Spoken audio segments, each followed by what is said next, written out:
están viéndonos en los diferentes países, diferentes ciudades. Bendiciones. Somos Centro Cristiano Internacional, así que estamos para servirles, ya sea que usted reciba el mensaje a través de las redes sociales o si usted está cerca y puede congregarse o quiere ponerse en contacto con nosotros. Yo sé que Dios ha puesto palabra a través de diferentes vasos e instrumentos que Dios tiene dentro de esta congregación para poder bendecirles. Así que si usted en este día que nos va a ver, usted tiene una carga, ustedes que están acá, si han venido con una carga, con una necesidad, con una enfermedad, la verdad, yo sé que Dios va a hacer algo muy lindo en este día. Prepare su corazón. Aquellos que yo sé que toman tiempo para orar y para interceder, prepare su corazón para dar. Algunas veces nos frustramos cuando nosotros creemos que damos y los demás no reciben. Pero tenemos que entender que muchas veces las vasijas están rotas. Y no importa cuánto le demos, mientras la vasija no es reparada, se va a perder. Así que usted no se desespere, sigamos soñando, orando, pidiéndole al Señor, pero con el corazón correcto para seguir teniendo la paciencia. Dios tiene paciencia con todos nosotros. Así que en este día vamos a predicar la palabra del Señor. Preparémonos porque va a ser algo bien lindo. El tema de hoy es condenado por inocente. Cuando se habla de los juicios, muchas veces las personas pueden ser condenadas por diferentes razones. Y hay una diferencia entre ser condenado siendo inocente a ser condenado por ser inocente. Se lo comparto. En el año 2017, un hombre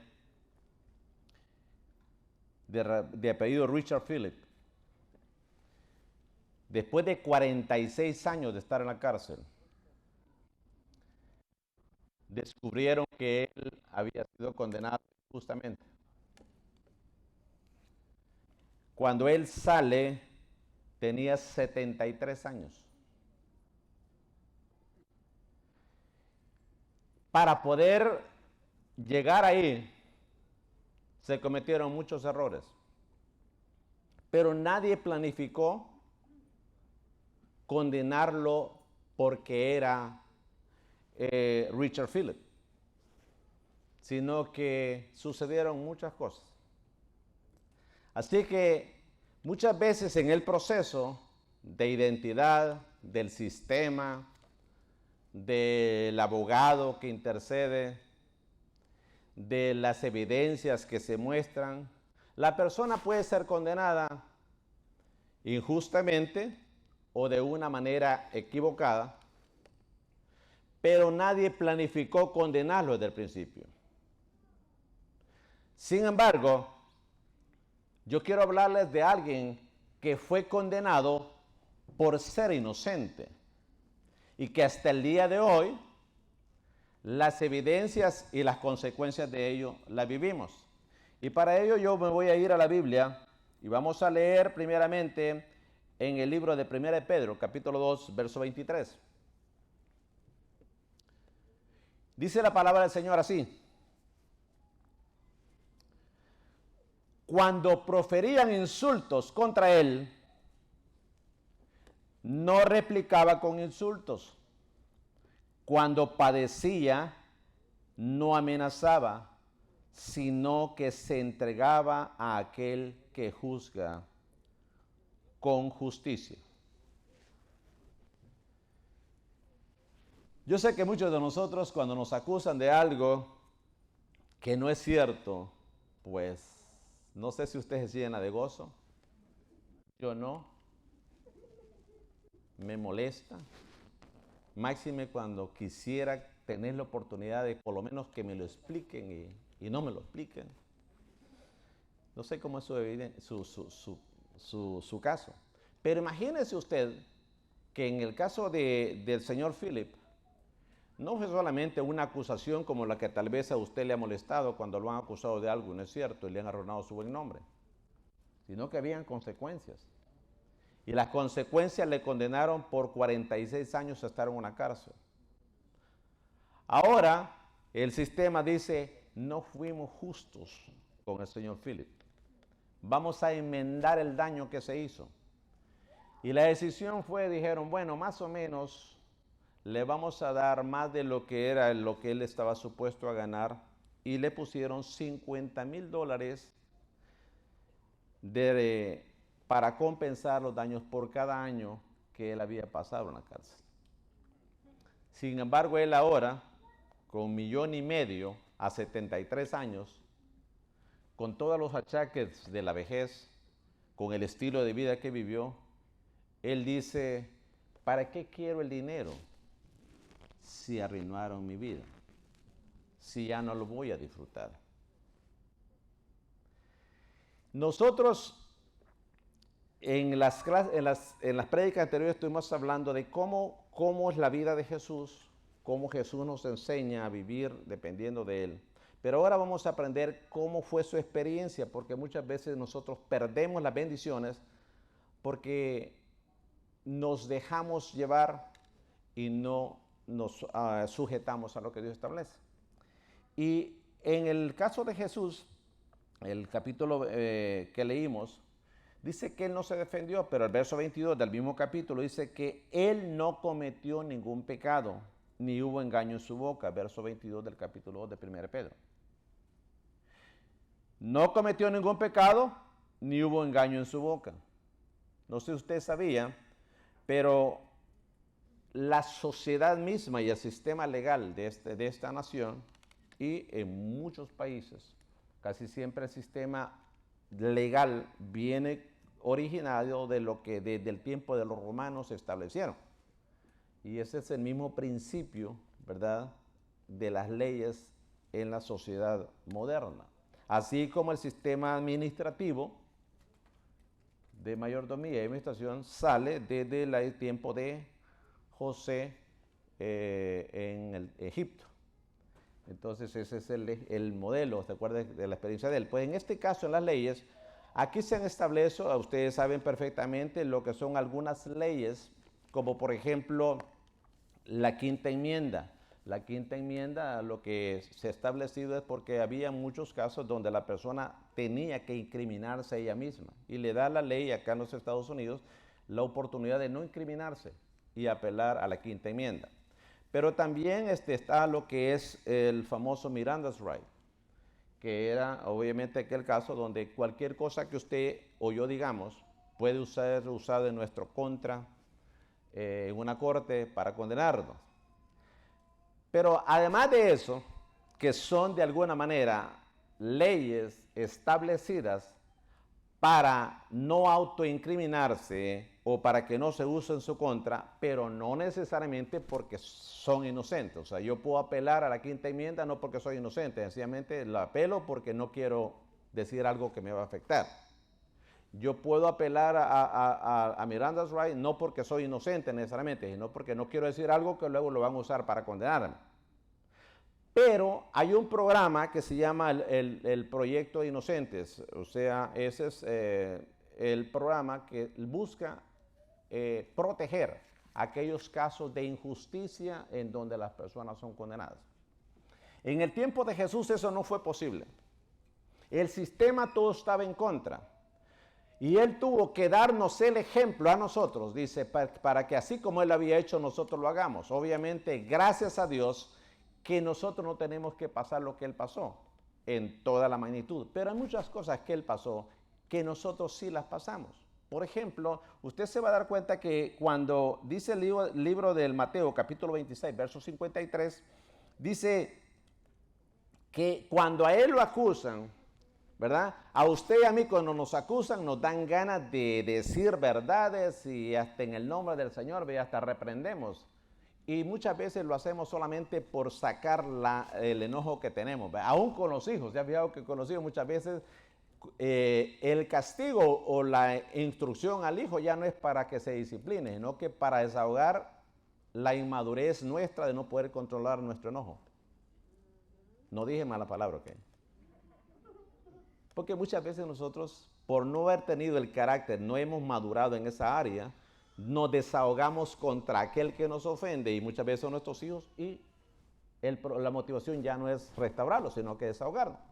Entonces, pero en el caso de acá de Jesús, él viene y le dice, ustedes me acusan, y haciendo él quien era, le dice, ¿creen que no puedo acudir a mi padre y al instante pondría a mi disposición más de 12 batallones de ángeles? En otras palabras, ustedes me están acusando injustamente y creen que yo no tengo el poder de poder hacer muchas cosas para no dejarme humillar o para que ustedes no logren su objetivo.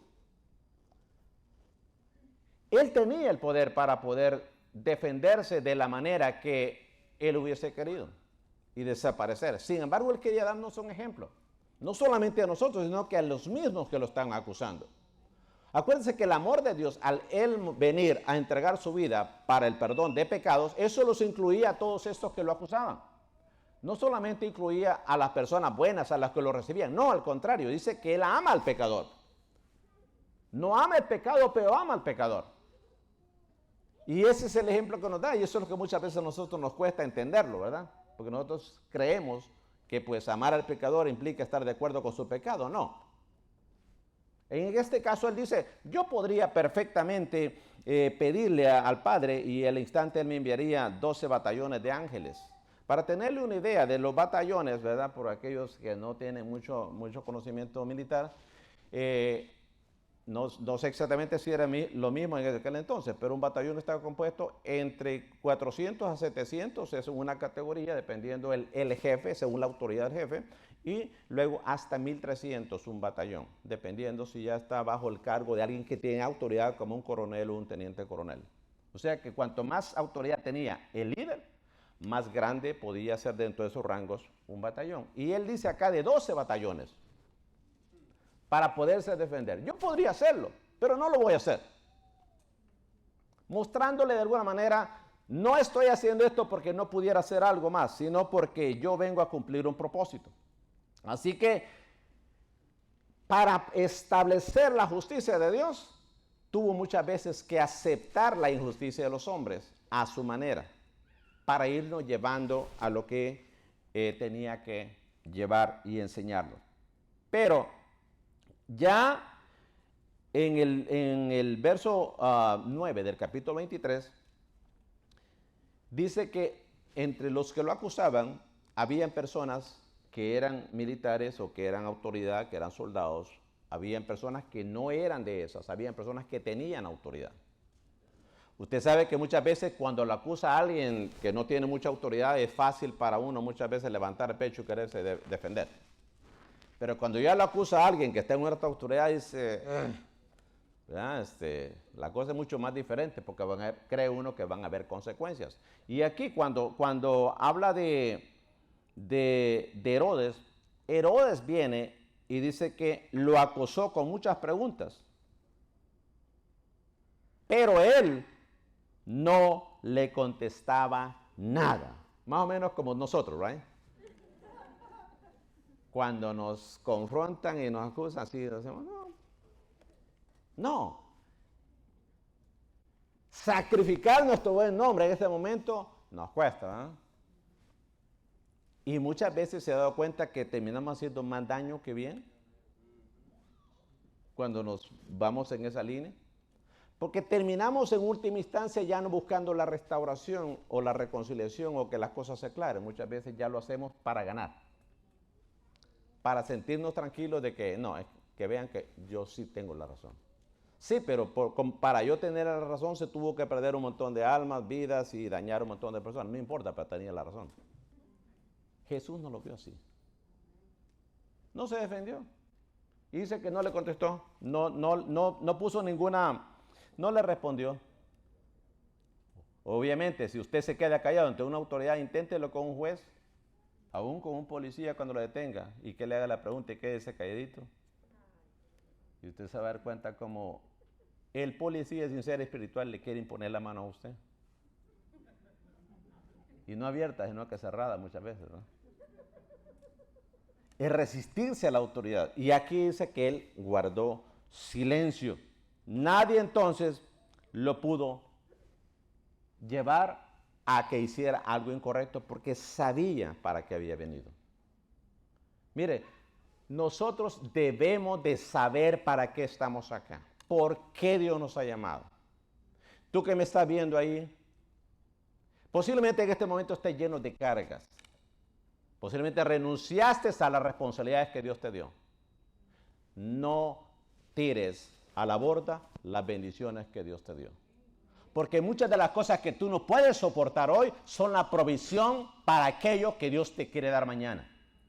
Para los que estamos acá, muchas veces abortamos y dejamos las cosas. El pastor decía hace un instante, no podemos dejar que el enemigo nos detenga a hacer su voluntad.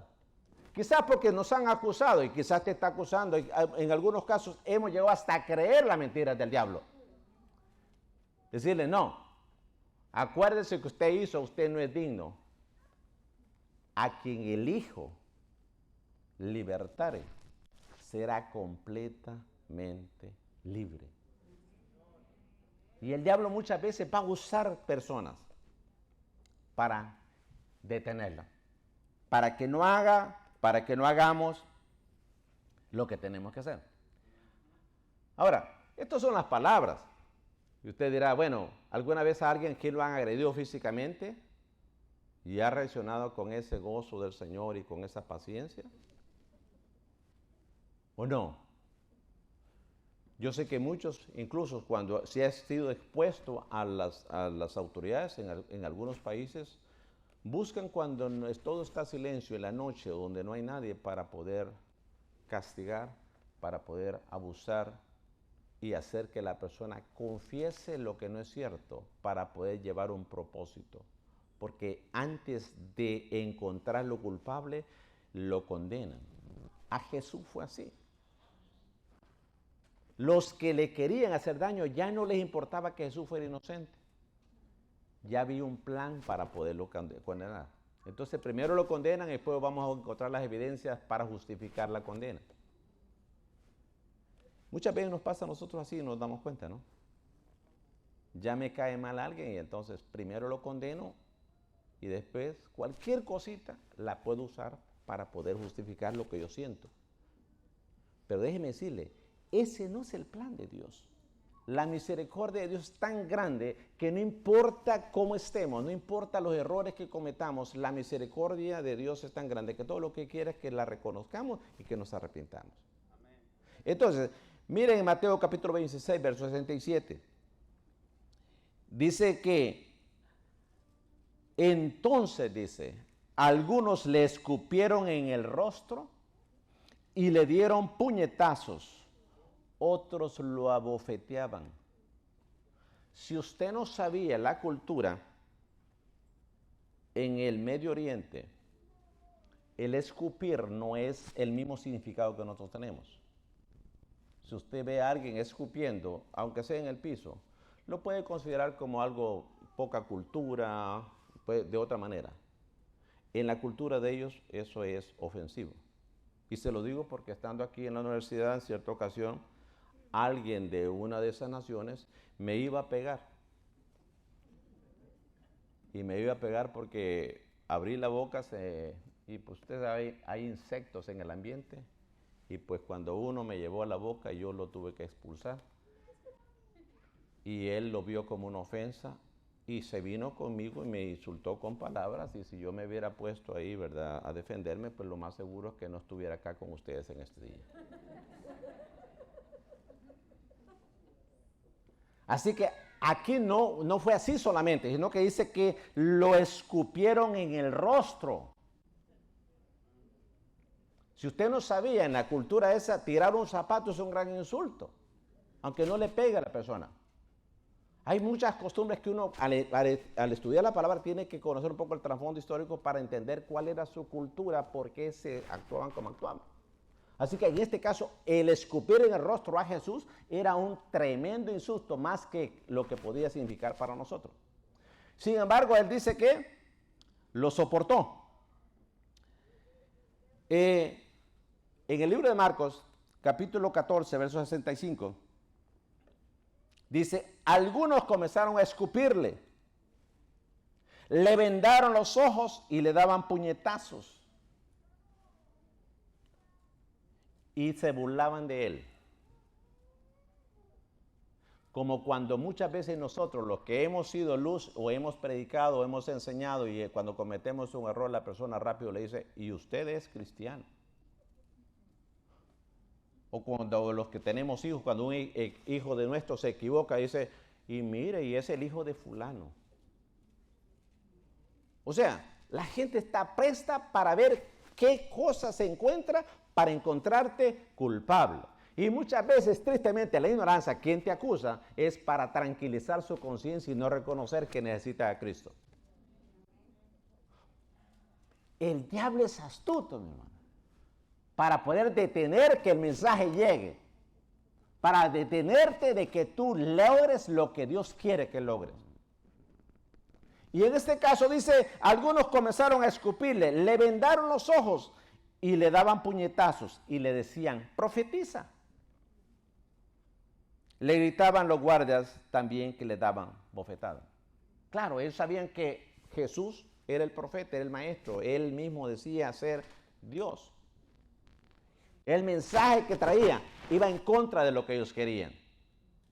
Hermano, la gente muchas veces no puede entender lo que tú que conoces de Dios sí entiendes, pero pueden llegar a través de nuestro testimonio a poder entenderlo, pero es duro muchas veces. No podemos hacerlo en la carne. Tenemos que meternos con Dios. En esa carga que tú tienes, en esa lucha que tú tienes, en esa enfermedad, en ese momento difícil que tú tienes, muchas veces te vuelves más sensible ante aquellas críticas o juicios cuando no lo entienden. Cuando las personas se quedan calladas ante una carga, una necesidad, ante una crisis, muchas veces somos prestos, rápidos para juzgar, decir, no, yo le llamo, yo esto, pero no me contesta, no me hace esto. Es que la persona está pasando por momentos muy duros, los que necesitan la empatía, la sabiduría de parte nuestra para poder entenderlos, orar por ellos y darles amor, no marcarlos y separarnos de ellos. Tenemos que entender que en Cristo somos nuevas criaturas. Y que Cristo nos da este ejemplo para que ver, si Él pasó eso, que nosotros podamos y que no reaccionemos de la manera que quizás algunos todavía estamos reaccionando. Y que van a haber momentos. Casados, esposos, ¿cuándo fue la última vez que discutió con su esposo o esposa? No, ustedes no. Pues nosotros sí, la semana pasada, mi hermano.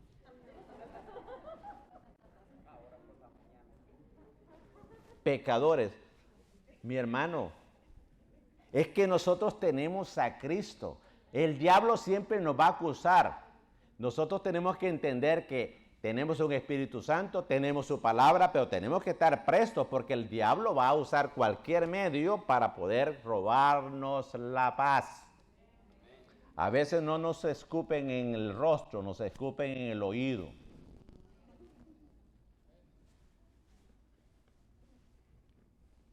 Miren, el mismo verso más adelante, capítulo 27, el libro de Mateo, verso 29,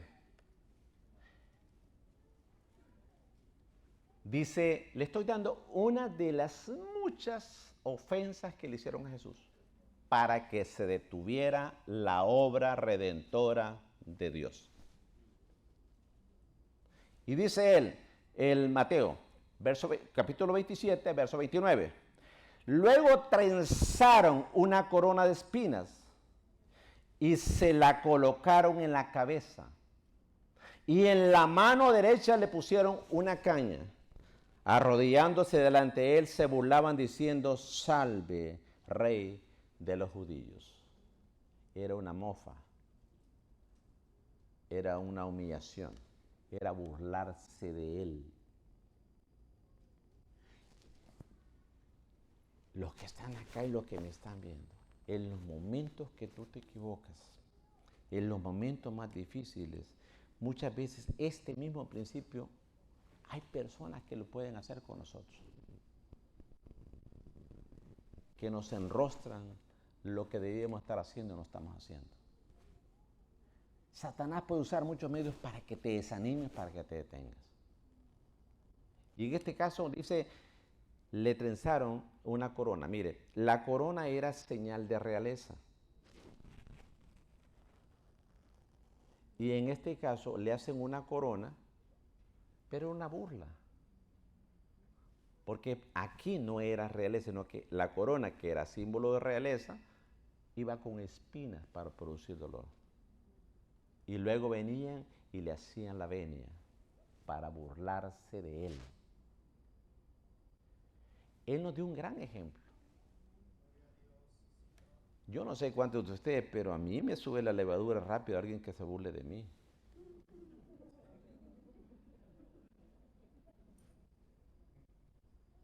Y usted sabe que cuando usted se enoja, cuando se burlan, hay personas que como que disfrutan enojar al que es bien cranky, al que es mero sensitivo. Y más de hecho lo hace. Y más lo hace. Y usted más. Y va subiendo la, ¿verdad? Aquí al lado izquierdo me está viendo alguien que parece que lo hace, ¿verdad? Entonces, y le van subiendo y subiendo y que dice, ay, como dice, no, pues le voy a dar más y le voy a dar más y le voy a dar más. Y después se termina riendo. Y perdemos la paz. Y nosotros inmediatamente sacamos la libreta de notas. Aquí lo pongo en la lista de los indeseables, en la lista de los... Y luego estoy orando y el Espíritu Santo viene y me da palabra para ese indeseable. Digo, y me encuentro como Jonás allá, luchando entre lo que Dios dice y la instrucción que Dios da, pero el enojo contra la persona. 400 años habían pasado aquellas historias, la venían contando, y cuando vino el mensaje dijo, no, es que estos fueron malos con nosotros. Muchos de nosotros perdemos precisamente porque entramos en ese grupo. Pero mire, lindo es Dios, porque nos ha puesto acá, decíamos la vez pasada que algunos de nosotros estamos creciendo gracias a los hermanos que tenemos al lado. ¿Verdad? Porque obviamente usted no se da cuenta, yo no me doy cuenta qué tan débil estoy en un área hasta que no me encuentro a alguien que justo me pegue en ese lado. ¿Verdad? Usted sabe que pues algunos somos bastante desordenados y los desordenados pues obviamente le subimos fácilmente el enojo a cualquiera que le gusta orden. Bien rápido, ¿no? Y cuando son matrimonios pues la cosa es más difícil.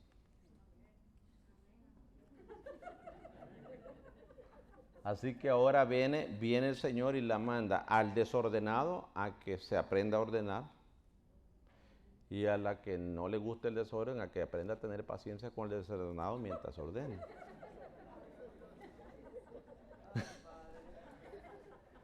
Y en algunos casos, ¿verdad? Ya nos vamos a ir con el Señor y no cambiamos. Entonces el Señor quiere que tengamos paciencia también para, pues, ¿verdad? Encomendarlo al Señor en esa condición de Señor, ¿verdad? Yo traté lo mejor que pude, pero si tú no lo hiciste a través de mí, pues, ten misericordia de él o de ella. Jesús dice que fue retado en todo esto. Y fue retado de una manera que se burlaron de él. Le hacían venia. Mire el verso 40 del mismo capítulo 27. Él había predicado y en el mensaje había dicho muchas profecías, muchos mensajes que lo mismo no había entendido. Ahora, déjeme decirle, en este pasaje que le estoy leyendo no eran los menos doctos o cultos o llamados intelectuales los que estaban hablando. Los que estaban haciendo juicio eran ya los religiosos, los que conocían, no solamente en aquel entonces se mezclaba la política con la ley social y la ley espiritual. Y con la ley espiritual, conociendo ellos, la usaban para ordenar la sociedad y para gobernar y controlar el gobierno. Y en este caso, él dice que se bajaban y le hacían la venia y todo, porque él había dicho ciertas cosas. Y en este verso 40 dice, tú que destruyes el templo y en 3 días lo reconstruyes, sálvate a ti mismo. Si eres el Hijo de Dios, baja de la cruz. A mí me dijo alguien, usted que tiene fe en Dios y dice que Dios sana, ¿por qué usted no se ora para que Dios lo sane? ¿Se le han dicho a usted o no?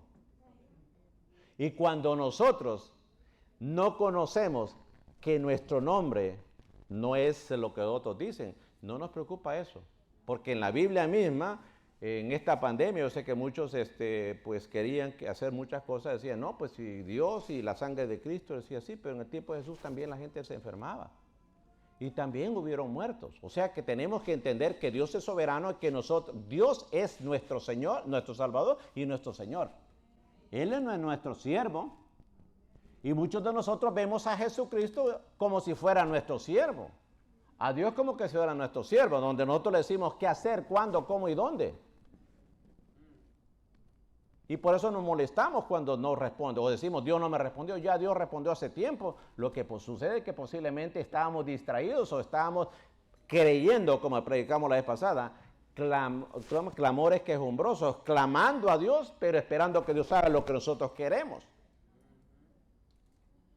Cuando nosotros vemos a Dios y entendemos cómo Dios obra, nos vamos a dar cuenta que Él es todo, aún aquellas cosas personales.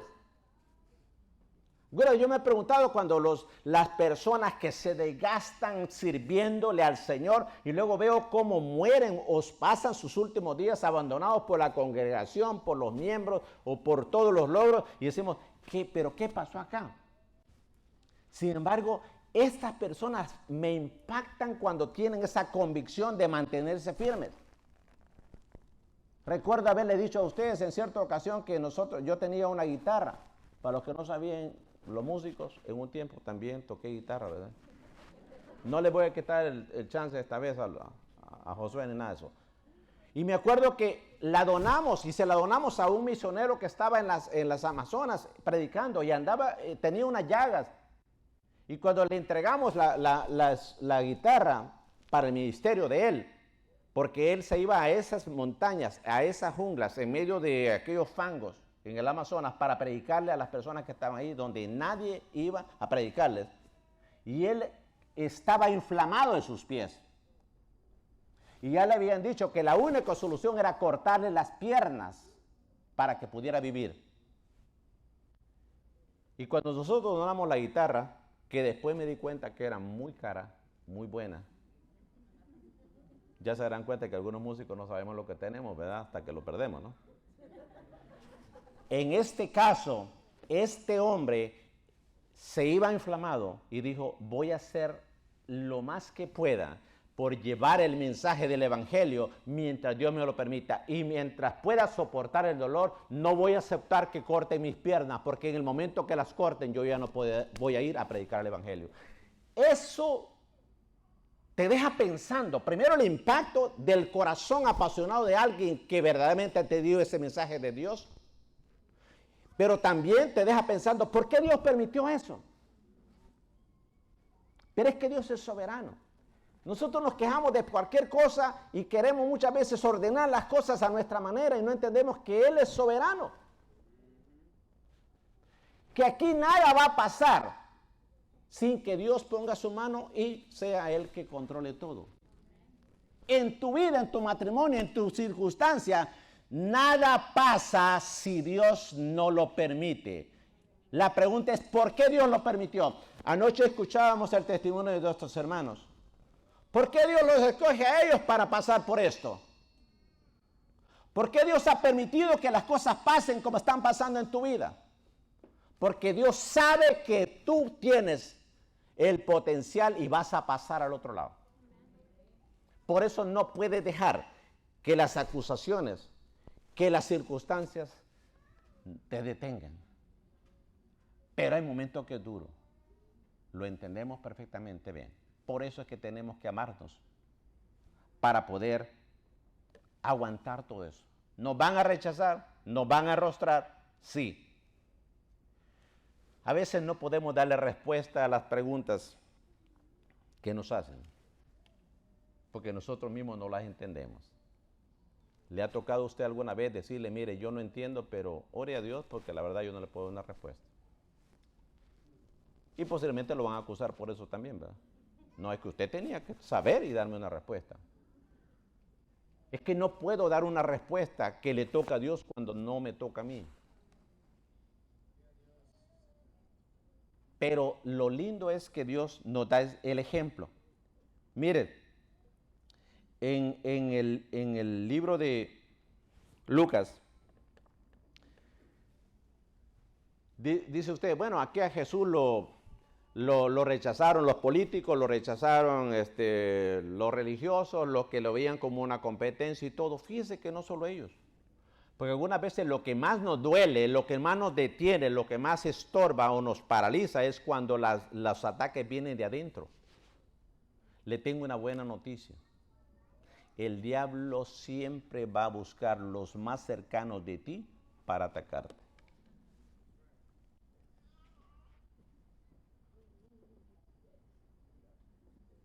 Y muchas veces no nos cuidamos. El diablo puede atacar a la esposa porque es el canal de vulnerabilidad del esposo para destruir al esposo y a toda la familia. O puede atacar al esposo para destruir todo el sacerdocio y todo lo que tiene que hacer porque ahí destruye toda la familia. O puede atacar al pastor o a la pastora o al ministro que tiene para que de esa manera detener la obra de Dios. Y para que todos los demás que estaban quizás indecisos o temerosos o esperando la oportunidad, de repente el diablo le dice, ¿ves? Esos son los cristianos. Esos son los que hablan de Cristo. Sí, entonces aquí Jesús se va a dar cuenta. Mire, cuando usted se va al libro de Lucas, capítulo 22, verso 48. Dice, pero Jesús le preguntó, Judas, ¿con un beso traicionas al Hijo del Hombre? Judas había estado con Jesús. Por cierto, le habían dado una de las responsabilidades que nosotros le damos muchas veces a las personas que son más confiables. Porque hay personas que tienen el don de Zacarías y no el don espiritual, sino que porque saca las cosas de donde no debe y las toma para sí, ¿no? Y aquí a Judas le dieron el privilegio de manejar esto. Y él es el que lo traiciona. Y lo traiciona por lo que él mismo le gustaba, que era manejar dinero. Qué terrible cómo el diablo obra. Entonces, lo entrega a alguien cercano. Pedro. No, pero es que Pedrito era un gran hombre de Dios, ¿verdad? Y usted se recuerda lo que hizo después. Pero mire lo que hace Pedro en el capítulo 26 del libro de Mateo, verso 75. Y dice, entonces Pedro se acordó de lo que Jesús le había dicho. Antes de que cante el gallo me negarás 3 veces, y saliendo de ti lloró amargamente. Pedro su amigo, Pedro su discípulo, Pedro el gran siervo de Dios, lo niega. O sea que no solamente lo acusan y vienen los enemigos de afuera, eran los de adentro.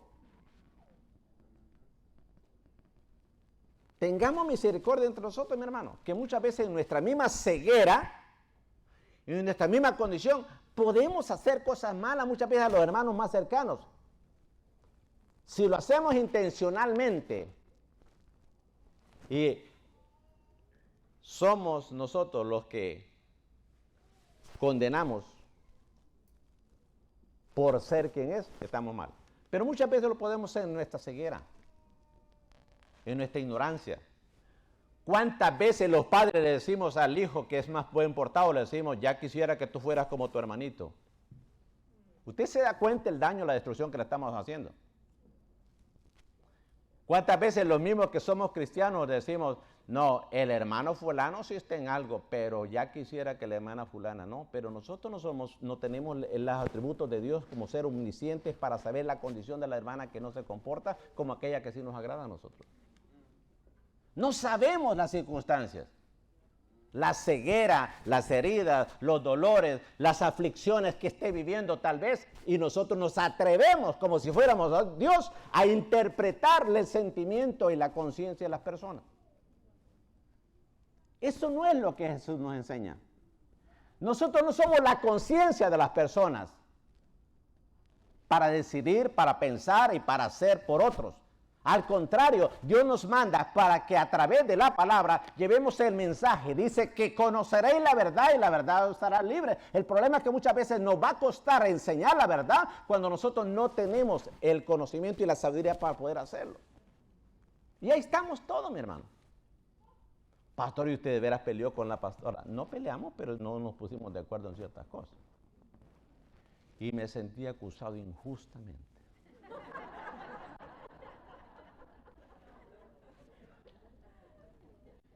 Y para aquellos que son más curiosos, y pastor, ¿y cómo lo arreglaron?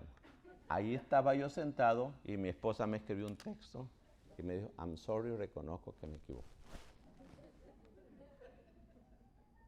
Así, hermanos, si nosotros somos cartas leídas. Tal vez una vez no nos damos cuenta nosotros de las actitudes que tenemos, las reacciones que tomamos, pero otros sí lo ven. Y Dios no lo aprueba. Porque si eso que hacemos es daña a otros, aunque tengas la razón en el motivo, no tienes la razón en la actitud. Porque cuando nosotros somos nuevas criaturas en Cristo, ya no solamente es importante lo que hacemos, sino la impresión que damos de lo que hacemos. Porque eso se llama testimonio. Y algunos antes de conocer esta verdad, pues primero ven, primero oyen. Así que aquí Jesús dice que Judas lo traiciona, Pedro pues lo niega, ¿verdad? Tú eras amigo del hermano fulano. Alguien me dijo una vez, el hermano fulano se congrega con ustedes. Y cuando me hicieron esa pregunta yo sabía que algo no estaba muy bien porque pues era muy sospechosa la pregunta. Y pues yo no le había visto recientemente a la persona. Yo dije, pues fíjese que últimamente no le he visto. Pero la pregunta obligada, ¿verdad? ¿Por qué? Y como la persona era bien sabia, ¿verdad? Me dijo, me dice, pues es que no le quería decir, pues es que lo vi en un lugar, y me dijo todo. Entonces, nosotros tenemos que entender que las personas muchas veces, aunque son cercanas, necesitan de que nosotros aprendamos esto del Señor. Libro de Mateo capítulo 26, verso 56. Dice, pero todo esto ha sucedido para que se cumpla lo que escribieron los profetas. Y dice al final del verso, entonces todos los discípulos lo abandonaron y huyeron. Eran los discípulos, eran los que andaban con él, eran los que hacían el ministerio, eran los que estaban compartiendo con él. Y al final, cuando él viene y pasa por lo otro, no estaba Judas, no estaba Pedro, no estaba ninguno de los discípulos. Hay momentos que te vas a sentir solo. Hay momentos que vas a extrañar a aquellos que según tú en tu momento eran las personas confiables. Todos aquí seguimos siendo vulnerables y teniendo el potencial para pecar. Por eso tenemos que estar, dice Pablo, orar sin cesar. Pendientes. Ore por nosotros. Ore por cada uno de los pastores. Ore por cada uno de los pastores que están fuera del país. Ore por cada uno de los líderes. En vez de estar juzgando a los que están ahí, oremos por ellos. Porque no sabemos. Quizás este se siente solo. Quizás no quiere hablar. El dolor es tan profundo que lo menos que quiere es que se le toque en la herida. Pero nosotros podemos ser esos instrumentos que Dios use para que Dios obre, para que Dios termine la obra. No olvidemos a aquellos que han caído. No olvidemos a aquellos que quizás no están con nosotros. No asumamos que están en el Evangelio. Muchos quizás el diablo ha tomado ventaja. No peleemos con aquellos que quizás ahora no están con nosotros, pero tampoco rechacemos a los que vengan. Dios sigue amándonos. Nosotros somos los instrumentos para poder bendecirlos. Pero también cada uno tiene algo para bendecirnos a nosotros. Aquí en este caso dice que lo abandonaron. Lo abandonaron y ahí usted conoce la situación. A veces voluntariamente no queremos estar con nadie, pero otras veces voluntariamente nos dejan. Yo quiero decirles en este día, nosotros estamos aprendiendo del mismo Jesús. Lo condenaron por ser quien Él era. Te van a condenar por ser quien tú eres si tú eres luz en medio de las tinieblas. Nos van a condenar o atacar cuando nosotros llevemos el mensaje del Evangelio. No tenemos que defendernos. Nos van a juzgar y condenar muchas veces injustamente. Que no tengan la razón. Si somos hijos de Dios. Y dice que Él nos dio ejemplo para que como Él había hecho nosotros hiciéramos. Pero no lo podemos hacer en la carne. No lo podemos hacer en la carne. Mire, libro de Hechos, capítulo 2. Cuando tú y yo pasamos por los momentos difíciles, muchas veces creemos que Dios no está ahí. Como que a Dios no le importa, como que estamos solos. No, nosotros somos los que decidimos alejarnos de Dios.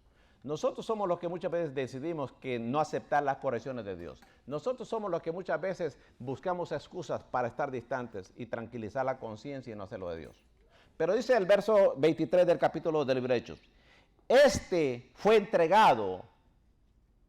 Mire cómo Dios en su soberanía mueve sus piezas. Dice, este fue entregado según el determinado propósito y previo conocimiento de Dios. Y por medio de gente malvada, ustedes lo mataron clavándole en la cruz. Dios conoce previamente. Dios sabe por lo que vas a pasar. Si Dios te escoge para algo, es porque Dios sabe que tú puedes hacerle frente a ese algo. Tú no eres el único. Muchas veces nos sentimos como el profeta, que somos los únicos. Nadie está pasando lo que nosotros estamos pasando. Y Dios le da una buena lección y le dice, no te la creas. ¿Qué tú crees? ¿Que tú eres único? ¿Que nadie es como tú? Le dice, tengo miles de profetas que no han doblado rodillas.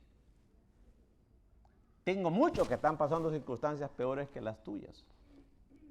Todo lo que tienes que hacer es creerle a Dios. Tengo que creerle a Dios. A los solteros que están acá, ¿verdad? Créele a Dios. Casarse no necesariamente resuelve ni logra el propósito de Dios para tu vida si no te casas con la persona correcta.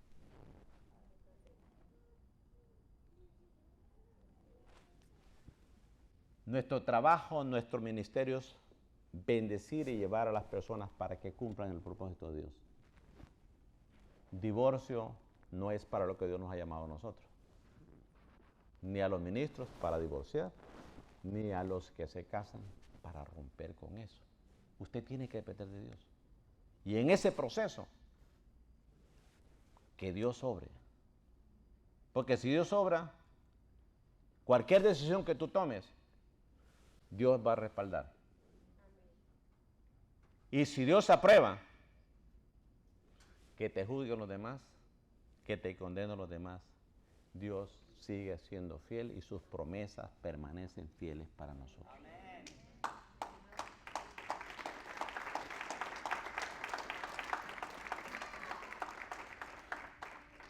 Como iglesia, Dios nos ha dado tantas bendiciones. Y quizás es más fácil poner atención a las cosas malas y no valorar las cosas buenas. Tú eres parte de esa bendición. Todo lo que Dios nos ha dado es una bendición. Tenemos que ser buenos mayordomos, administradores de lo que Dios nos da. Y no detenernos porque nos condenen, porque nos aparten. Al contrario, ser obedientes. Dios no te va a pedir a ti que seas obediente como Él. Porque posiblemente muchos de nosotros no alcanzaríamos a hacer lo que Él hizo. Dice Filipenses 2:8, y al manifestarse como hombre, dice, se humilló a sí mismo. y se hizo obediente hasta la muerte. Y muerte de cruz. Ser obediente hasta ahí es verdaderamente saber que tenemos una vida eterna que es mucho mejor que la vida presente. Que vamos a pasar momentos, pero Dios no hace las cosas sin planes. Y usted me dirá, ¿había un plan en todo esto? Claro que había un plan. Jesucristo, al pasar por todo esto, estaba cumpliendo con el plan de Dios. ¿Y cuál era el plan? El libro de Marcos lo dice. Capítulo 10, verso 45. Dice, porque ni aún el Hijo del Hombre vino para que le sirvan. ¿Sabes por qué nos sentimos frustrados muchas veces nosotros? Porque somos más propensos a buscar que nos sirvan, que nos complazcan, que nos den. Y cuando eso no se da, podemos hasta decir que Dios nos ha abandonado. Y no. Y Él dice, porque ni aún el Hijo del Hombre vino para que le sirvan, sino para servir. Pero se va más allá y dice, y para dar su vida en rescate por muchos. ¿Qué somos capaces de dar nosotros para el rescate de muchos que no conocen de Dios? ¿Qué seríamos capaces de dar? Sacrificarnos tiempo, dinero. ¿Qué seríamos capaces de hacer? Tener la paciencia para soportar a aquellos que van en ese proceso. Y cuando digo paciencia no es aguantarlos, es aguantarlos bien, porque yo puedo hacer algo pero quejándome, murmurando. Es tener la paciencia significa que podamos soportarnos y disfrutar hacerlo. Y que el día de mañana nos reamos con alguien que diga, ¿te acuerdas, Pastora Sonia, cuando tú hacías esto y esto y esto, porque eres una niña espiritual? Que me diga, pastor, ¿se acuerda cuando usted hacía esto y esto? O sea, disfrutarlo. Yo sé que muchos de los que están acá han pasado por ahí. Y alguien, qué bueno que encontró a alguien que tuvo paciencia, pero ahora Dios lo llama a usted y me llama a mí para tener paciencia con las nuevas generaciones. Para poder traerlos, para poder ser capaces de. No, pues yo ya no voy a hacer esto porque la gente no me apoya. Mire, Dios lo aprueba. Su palabra dice, el Espíritu lo guía y usted quiere, dele, démosle. Si el día que usted abre su celular algunos no llegan, porque usted diga, no hermano, es que no puedo porque no hay gente. Llegue, doble rodillas y clame a Dios. ¿Qué cree usted que Dios no va a obrar? Pero vamos a hacer algo también, ¿verdad? Vamos a anunciar las buenas nuevas. Vamos a invitar a los que no conocen de Dios. Yo sé que aquí hay personas que no conocen de Dios. Y Dios te trajo aquí para enseñarte que esa carga que tú traes, no tienes que llevarla tú. El método que has empleado para salir de ello, ya te falló. Por eso te sientes como te sientes. Esa batalla que has estado peleando para poder sacar adelante a tu familia en tus propias fuerzas, ya te fallaste. Pero Dios es fiel. Dios es fiel y Dios ha prometido estar con nosotros cada día hasta el fin. Mientras vivas, no te rindas. Mientras vivamos, desgastémonos haciendo la voluntad de Dios, alcanzando las almas, haciendo lo que Dios quiere. Tenemos muchas personas que quizás en este día me están viendo y que estás cargado. No sientes ganas de venir a la iglesia o de ir a la iglesia donde antes ibas. No tienes que sentir ganas. haz lo correcto. Y lo correcto es ir donde Dios quiere que vayas, hacer lo que Dios quiere que haga para Dios, darte lo que Él tiene para ti. Mientras estés ahí escuchando las acusaciones y las mentiras del diablo, ahí te quedas. Pero cuando tú ignores eso y comiences a escuchar la voz de Dios y escuchar que Él, así como nos dio el ejemplo, quiere que hagamos, Dios te va a bendecir. Dios me va a bendecir. Yo quiero decirle a los que están acá que no conocen de Dios. Si Dios te trajo aquí es para que tú le conozcas. Y voy a pedir a la iglesia que se ponga de pie. Y tú que llegaste acá, que no conoces de Dios o que te apartaste, yo quiero invitarte hoy. Quizás estás joven. Tienes toda una vida por delante. Y muchos te van a acusar en el camino. Pero hay alguien que no te acusa, sino que te extiende esa mano de amor y te dice, ven, déjame tomar el timón de tu vida, déjame sanar esas heridas, déjame controlar eso que está fuera de control, ordenar eso que está desordenado. ¿Dónde estás? Mientras los demás que conocen de Dios cierran sus ojos, yo quiero invitar a aquellos que no conocen de Dios. Quiero orar por ustedes. ¿Dónde estás? Tú que no conoces del Señor. Tú que te has apartado. Tú que estás herida o herido. Queremos orar por ti. ¿Dónde estás? Yo sé que aquí hay personas que Dios le trajo específicamente para escuchar esta palabra. Dios te trajo aquí porque Dios quiere prosperarte, porque Dios quiere sacarte donde estás. ¿Dónde estás? Queremos orar por ti. Quiero orar por ti. No tengas pena. No tengas pena. Levanta tu mano. Si tú no quieres pasar acá, no pases, pero levanta tu mano. Queremos orar por ti hoy. ¿Dónde estás? Cierra tus ojos, los demás hermanos. Cierra los ojos. Gloria a Dios. Dios te bendiga, hija. Dios te bendiga. Aleluya. Alguien más que ha llegado aquí y que dice, verdaderamente me he detenido porque me han acusado, me han condenado injustamente, pero abogado tenemos para con el Padre, Jesucristo. ¿Dónde está? Gloria a Dios, te bendiga, hija. Alguien más que diga, yo quiero reconciliarme con el Señor. O yo quiero aceptar al Señor. Quizá tú que te has mantenido aparentando que estás en armonía con el orden de Dios, pero te has apartado. Es tiempo que reconozcas que mientras encubras tu condición, tu pecado, no vas a prosperar. Esa es palabra para prosperidad y bendición. Mas si lo confiesas y te apartas, alcanza misericordia. Esa es la bendición. ¿Dónde estás? No tengas pena. ¿Dónde estás? Queremos orar por ti. Aleluya. Si tú te has apartado, queremos orar por ti. ¿Dónde estás? Aleluya, aleluya, aleluya.